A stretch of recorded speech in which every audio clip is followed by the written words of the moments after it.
নমস্কার, Bengali film reviews চ্যানেলের তরফ থেকে আপনাদের সকলকে সুস্বাগতম। আজ আমরা রিভিউ করব নন্দিতা রায় এবং শিবপ্রসাদ মুখার্জি পরিচালিত ছবি রক্তবীজের টিজার নিয়ে। আপনাদের সঙ্গে আমি Tanmoy. According to the teaser, আমরা যদি এই ছবিটির গল্পটা অনুমান করতে যাই, সেক্ষেত্রে প্রথমেই বলে রাখি যে উইন্ডোজের কর্মকর্তাগণ কিন্তু সংবাদ মাধ্যমে অলরেডি জানিয়ে দিয়েছিলেন যে 2014 সালে যে দুর্ঘটনাটি ঘটেছে সেই ঘটনাটাকে কেন্দ্র করে এই ছবিটি আবর্তিত হয়েছে। আমরা জানি যে 2014 সালে খাগড়াগড় যে ব্লাস্টটা হয়েছিল সেই ব্লাস্টটাকে কেন্দ্র করেই কিন্তু এই গল্পটি আবর্তিত হতে চলেছে। তার কিছু নমুনা আমরা এই টিজারে পাই, কারণ যেভাবে রাষ্ট্রপতি ভবনটাকে দেখানো হয়েছে এবং বিশেষ করে ভিক্টর ব্যানার্জির লুকের সাথে প্রণব মুখার্জির লুকসের যে যে সিমিলারিটিস আমরা দেখতে পাই, সেখান থেকে আমরা অনুমান করতে পারি যে খাগড়াগড় ব্লাস্টের যে ঘটনাটি ঘটেছিল সেই ঘটনাটিকে কেন্দ্র করে সেই সত্য ঘটনা অবলম্বনেই সম্ভবত এই ছবিটি কিন্তু নির্মিত হয়েছে। প্রসঙ্গক্রমে একটি কথা জানিয়ে রাখি যে 2014 সালের 2 অক্টোবর অষ্টমী পূজার দিন প্রণব মুখার্জি ছিলেন তার গ্রামের বাড়িতে। এদিকে খাগড়াগড়ে সেই সময় একটা ব্লাস্ট হয়, যেখান থেকে প্রণব মুখার্জির বাড়ি ছিল 5 মিনিট ওয়াকিং ডিস্টেন্স।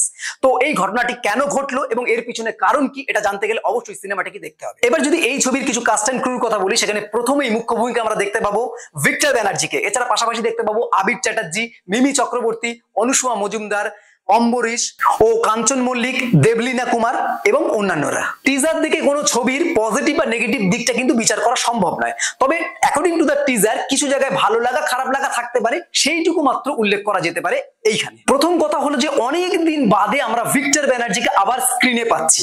এই ভিক্টর ব্যানার্জিকে স্ক্রিনে দেখার জন্য আমি যেমন উৎসুক হয়ে রয়েছি, দর্শক হিসাবে নিশ্চয়ই আপনারাও উৎসুক হয়ে রয়েছেন তাকে কেমন লাগবে এই রক্তবীজে। দ্বিতীয়ত, নন্দিতা রায় এবং শিবপ্রসাদ মুখার্জিকে আমরা সাধারণত যে জনরার ছবি পরিচালনা করতে দেখতে পাই, রক্তবীজে কিন্তু আমরা দেখতে পাচ্ছি সম্পূর্ণ অন্য জনরার একটা ছবি পরিচালনা করতে। এখানে আমরা তাদের পরিচালনায় একটা থ্রিলিং ড্রামার অনুভূতি পাচ্ছি। এটা কিন্তু আমাদের কাছে মানে অ্যাজ এ দর্শক হিসাবে একটা বড় পাওনা। অ্যাকর্ডিং টু দ্য টিজার, এখানে আবির চ্যাটার্জি এবং মিমি চক্রবর্তীকে আমরা যে ভূমিকায় পাচ্ছি, আমাদের দেখে আমরা অনুমান করতে পারি যে তারা ক্রাইম ব্রাঞ্চের কোনো একজন অফিসার হবে, এবং সেই হিসাবে তাদের যে লুকসটাকে দেওয়া হয়েছে সেটা কিন্তু খুবই ভালো এবং খুবই মানিয়েছে যাচ্ছে তাদের সাথে। এরপর যদি অ্যাকর্ডিং টু দ্য টিজার আমরা যদি এর টেকনিক্যাল পার্টের কথা বলতে চাই, তো সেক্ষেত্রে এডিটিং, কালার গ্রেডেশন বা ডিওপির কাজ এমন ভাবে তুলে ধরা হয়েছে এবং ওভারঅল টিজারটাকে এমন ভাবে সাজানো হয়েছে, তার মধ্যে যে টান টান উত্তেজনা যে ব্যাপারটা সেটা কিন্তু আমরা অনুভব করছি, এবং আমরা সকলেই প্রতীক্ষা করে আছি যে ছবিটি কবে মুক্তি পাবে এবং আমরা দেখব। এবং একটা কথা বলতেই হবে, সেটা হচ্ছে ব্যাকগ্রাউন্ড মিউজিকের কথা। ওভারঅল টিজারে যেভাবে ব্যাকগ্রাউন্ড মিউজিকটাকে ডিজাইন করা আছে, যে টিক টিক টিক টিক করে ঘড়ির কাঁটার সঙ্গে পুরো দৃশ্যটা আসছে, সেখানে একটা মানে উত্তেজনা বা উন্মাদনা আমরা কিন্তু অনুভব করছি। তার ছাড়াও রক্তবীজ নামটা যখন আসছে, ইটসেলফ তার পিছনে যে মিউজিকটাকে একটা সাসপেন্সের মিউজিক যে ক্রিয়েট করা হয়েছে, সেটা কিন্তু জাস্ট অনবদ্য। যুদ্ধ যখন ন্যায় অন্যায়ের, তখন ক্ষমার পরম ধর্ম থাকে না, দুর্বলতার চিহ্ন হয়। এই যে ডায়লগটা ভিক্টর ব্যানার্জির মুখে আমরা পাচ্ছি, এটা কিন্তু জাস্ট অসাধারণ, ফ্যাবুলাস লাগছে।